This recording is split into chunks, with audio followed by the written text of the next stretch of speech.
তো বন্ধুরা, ভারতের অবস্থান আজ এমন জায়গায় যেখানে দুই দিকে যথেষ্ট শক্তিশালী শত্রু দেশ মজুদ রয়েছে, আর এই দুই দেশের কাছেও পরমাণু হাতিয়ার রয়েছে। কিন্তু পাকিস্তান কয়েক দশক ধরে আমাদের সামনে এমন এক চ্যালেঞ্জ রাখে যেটা চীন রাখতে পারবে না, আর সেটা হলো ট্যাঙ্ক সহ অন্যান্য শক্তিশালী ইনফ্যান্ট্রি ভেহিকেল। কারণ দুই দেশের বর্ডারের মধ্যে মজুদ বেশিরভাগ এলাকাই সমতল, আর এই কারণের জন্য এখানে এই ধরনের ভারযুক্ত ভেহিকেলের ব্যবহার খুব সহজেই করা হয়ে থাকে। আর অন্যদিকে চীনের সীমান্ত পাহাড়ে হওয়ার কারণে সেখানে হালকা ভেহিকেলের ব্যবহার করা হয়ে থাকে। এই অবস্থায় ভারত এই কথা প্রথম থেকেই জানতো যে আমাদের কাছে যে সমস্ত ট্যাঙ্ক বা ইনফ্যান্ট্রি ভেহিকেল মজুদ রয়েছে তাকে ইন্ডিজিনাইজ করতে হবে। বিশেষ করে এতে লাগানো ইঞ্জিনকে নিয়ে আমাদেরকে আত্মনির্ভরতা অর্জন করতে হবে। তবে আমরা যুদ্ধ পরিস্থিতিতে নিজেদের হাতিয়ারকে ব্যবহার করতে পারবো।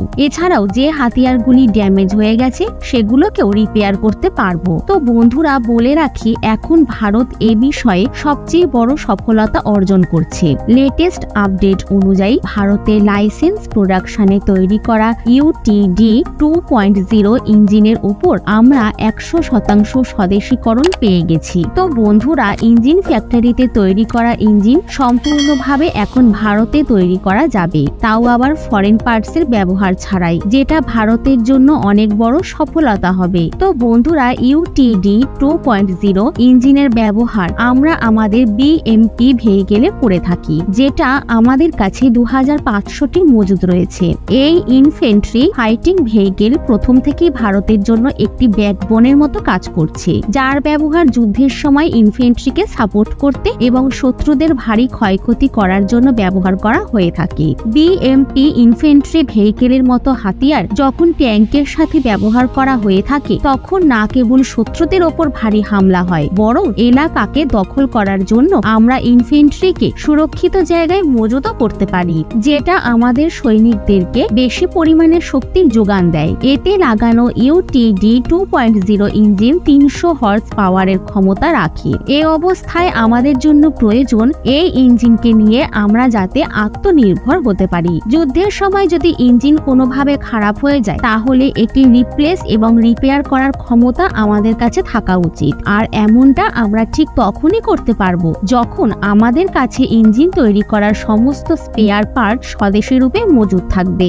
এখন ইউটিডি 2.0 ইঞ্জিনকে বানানোর জন্য ইঞ্জিন ফ্যাক্টরিতে 100% স্বদেশীকরণ করে নিয়েছে। তো এখন আর আমাদের রাশিয়ার ওপর নির্ভর থাকার কোনো প্রয়োজন নেই। অন্যদিকে আমাদের কাছে মজুদ এই ধরনের স্বদেশী ইঞ্জিনের ওপর সম্পূর্ণভাবে নির্ভরশীল থাকতে পারবো। বলে রাখি, ভারত গত কিছু বছর ধরে ট্যাঙ্ককে নিয়ে অনেক নতুন নতুন এক্সপেরিমেন্ট করছে। ভারতের কাছে T-90, T-72 এর মতো রাশিয়ান ট্যাঙ্ক মজুদ রয়েছে, কিন্তু আমরা নতুন ট্যাঙ্ককে যুক্ত করতে চাই। ভারতের অর্জুন ট্যাঙ্ক কোথাও না কোথাও বেশি ভারী হওয়ার কারণে আর্মিদের পছন্দের তালিকায় পড়েনি, আর চীনের সাথে বেড়ে যাওয়া বিবাদও এই কথাকে বোঝায় যে এখন আমাদের হালকা ট্যাঙ্কের প্রয়োজন রয়েছে, যার জন্য ভারত লাইট ট্যাঙ্কের দিকে মনোযোগ দিচ্ছে। এ অবস্থায় ইউটিডি 2.0 মতো 300 হর্স পাওয়ার যুক্ত ইঞ্জিনের ওপর 100% আত্মনির্ভরতা হাসিল করা ভারতের জন্য একটি বড় সফলতা। এর মধ্যে ইঞ্জিনকে নিয়ে ভারত আরো একটি বড় সফলতা অর্জন করে নিয়েছে, সেটা হলো মহাকাশ ক্ষেত্রতে। বৈজ্ঞানিকদের কাছে মজুদ ইনফ্যান্ট্রি ফাইটিং ভেহিকেল আর ট্যাঙ্কে লাগানো শক্তিশালী ইঞ্জিনের উপর আমরা 100% আত্মনির্ভরতা ধীরে ধীরে আমরা অর্জন তো করছি। আর অন্যদিকে মহাকাশের ক্ষেত্রতে ভারত রকেট ইঞ্জিনকে নিয়ে প্রথম থেকে আত্মনির্ভর রয়েছে। ভারতের কাছে মজুদ রকেট ইঞ্জিনের টেকনোলজিকে দেখে আমেরিকা, ফ্রান্স, চীন এবং জাপানের মতো দেশগুলিও আশ্চর্য হয়ে যায়, যাতে এখন LME 1100 যুক্ত হয়ে গেছে। এই ইঞ্জিনের নাম LOX মিথিনস ইঞ্জিন 1100। এই রকেটকে আমরা একবার নয় বরং 20 বার ব্যবহার করতে পারবো। হ্যাঁ বন্ধুরা, আপনি একদম ঠিক শুনেছেন, আমরা এই একটি রকেটকে 20 বার ব্যবহার করতে পারবো। অর্থাৎ যেখানে আমাদের আলাদা আলাদা উপকরণকে মহাকাশে পাঠানোর জন্য প্রত্যেকবার নতুন নতুন রকেটের ব্যবহার করতে হতো, পরবর্তী সময়ে আমরা একটা রকেট দিয়েই 20টি আলাদা আলাদা উপকরণকে মহাকাশে পাঠাতে সক্ষম হব।